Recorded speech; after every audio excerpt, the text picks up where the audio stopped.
Дали сте суеверни? Си рековте не? Размислете уште еднаш. Што правите кога ќе видите црна мачка? Или кога не дај Боже ќе скршите огледало? Кога календарот ќе ве соочи со петок 13.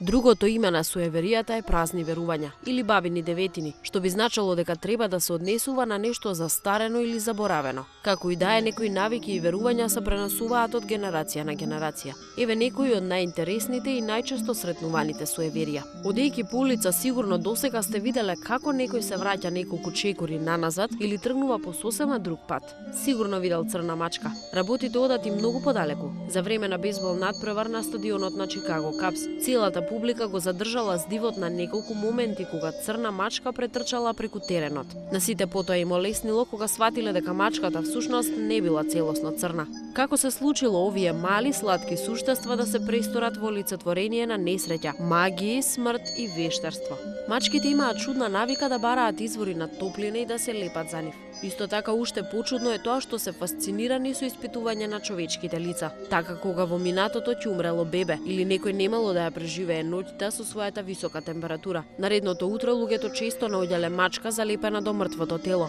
Сосема природно било да се помисли дека мачката ја исцедила душата од покојникот.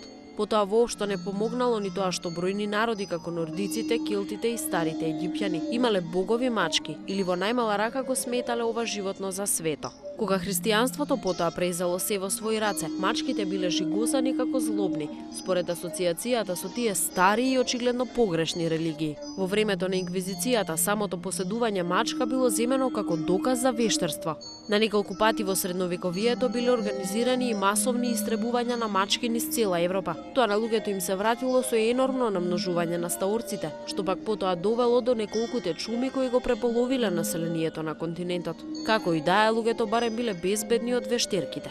Инаку од верувањето дека црните мачки наводно носат несреќа, се плашеле дури и моćните лидери како Хитлер и Наполеон. Да ги споменеме и потковиците. Се верува дека потковица закачена на влезната врата од домот го штити семејството и му носи среќа. Но доколку се одлучите за ваков чувар на среќата, внимавајте на нејзината положба.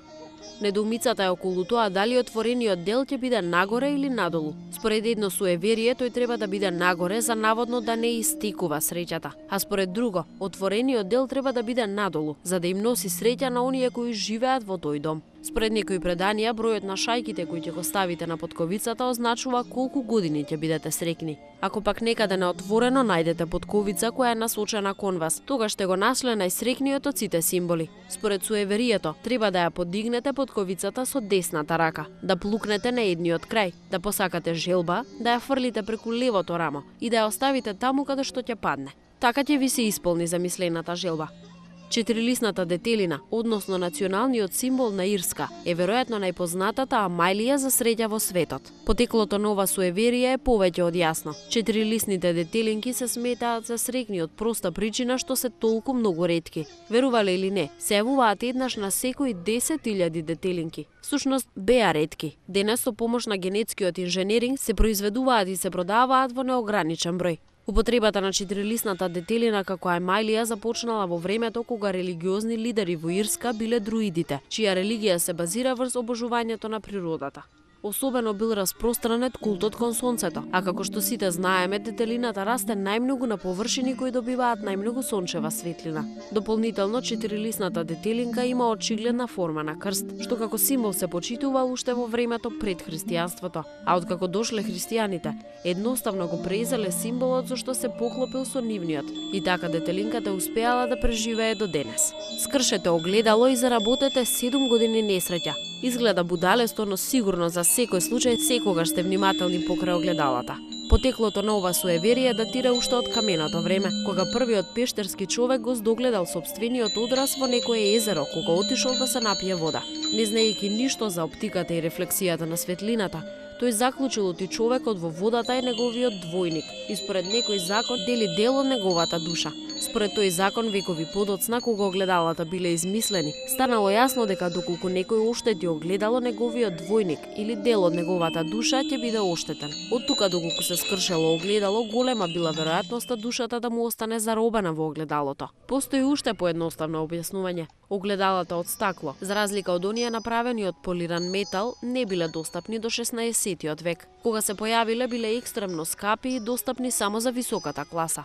Предупредувањето за несреќа всушност важело за слугите кои ги чистеле огледалата. Да појасниме, тоа било време кога било полесно да се замени човек отколку едно огледало од стакло. Или доколку семејството од средната класа се решило да купи огледало, предупредувањето за несреќа важело за децата. Доколку го скршеле стакленото огледало, 7 години е веројатно периодот на штедење кој му бил потребен на семејството за да купи ново огледало. А што се однесува до децата, да речеме дека наместо несреќа 7 години добивале ќотек. Колку и да тврдите дека не сте суеверни, со сигурност барем една белја во денот му ја препишувате на петок 13. Паркинг на кој нема место, огромен метеж во сообраќајот, алармот кој не ве разбудил, лошото расположение, заглавувањето во лифт па дури и кога нема струја, скршена шолја за кафе во канцеларија. Стравот од петок 13 е еден од најпознатите суеверија. Толку многу е проширен што голем број хотели и згради немаат станови или апартмани со бројот 13, а авионите немаат 13 ред. Најпопуларната приказна за потеклото на суеверијето за петок 13 е тоа дека Јуда бил 13-тиот гостин на последната вечера на Исус и дека Исус бил распнат во петок. Внимавајте! Никако не отворејте чадор во затворена просторија, бидејќи може да се случи нешто лошо. Секако дека е така. Може да скршите некоја вредна вазна или не дај Боже некој огледало. Како и да е, суеверијето вели дека чадорите кои не заштитуваат од сонцето се магични. Кога отвораме чадор во затворена просторија, всушност му се подсмеваме на богот на сонцето. Наводно тоа значи брза смрт или голема несреќа, но не само за оној кој го отворил чадорот, туку и за сите кои се во просторијата во тоа време. Ако мислевте дека велиме на здравие кога некој ќе кивне само од учтивост, размислете повторно. Сепак станува збор за уште едно суеверие. Во 6-тиот век на луѓето им се честитало за кивање, бидејќи се сметало дека кивањето ги исфрла лошите духови. Римјаните пак верувале дека кивањето ја исфрла душата и дека таа ќе остане безбедна ако и посакате здравје на личноста која кивнала. Кога чумата ја уништила Европа во 1665 година, папата побарал сите да се благословат ако кивнат, бидејќи било многу веројатно дека ќе умрат. Од тука веројатно доаѓа и одговорот по кивањето. На здравје.